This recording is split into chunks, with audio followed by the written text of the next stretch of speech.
Барлықтарыңызға сәлем достар. Егер үйіңізде ашыған сүт болса, ысырап қылмай осындай өте дәмді болып шығатын рулет дайындауға болады. Ол үшін бізге ең алдымен жұмыртқа және шекер қажет. Екеуін жақсылап араластырып аламыз. Араластырғаннан кейін үстіне сұйық майымызбен кішкене ғана ашыған сүтімізді қосып, тағы да бір венчиктің көмегімен араластырамыз. Достар, қажетті мөлшерлерін астындағы описание бөлімінде қалдыратын боламын. Сұйық массамыз біркелкі болып шықты. Енді бірнеше бөліктерге бөліп ұн қосып араластырамыз. Және де разрыхитель қосуды ұмытпаңыздар. Және достар, ұнның барлығын бірден қосып жібермеңіздер. Егер барлығын бірден қосқан жағдайда іртік болып дұрыс шықпай қалуы мүмкін. Біздің массамыз дайын болды. Өздеріңіз көріп тұрғандай осындай сұйық массалық болып дайын болып шығу қажет.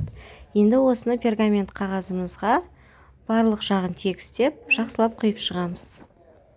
Кейін 180 градуста қызып тұрған пешімізге беті сәл-сәл ғана қызарғанша пісіріп аламыз. Өте қатты ұзақ ұстамаңыздар. Егер қатты ұзақ ұстаған жағдайда қытырлақ болып қатып қалуы мүмкін. Енді осы піскен тестамызды видеода көріп тұрғандарыңыздай майлыққа жақсылап құрғақ болуы қажет. Соған орап шығасыздар. Және ол майлықты суығаннан кейін ғана ашыңыздар. Сол кезде ол оралып өзінің формасын әдемі сақтайтын болады. Біздің рулетіміз суыды. Енді осы суыған рулетті ашамыз. Және ортасына өз қалауларыңыз бойынша начинкасын салсаңыздар болады. Мен вареный сгущенка мен ақ сгущенканы араластырып жақтым. Және де ортасына кішкене ғана арахис қосып жібердім.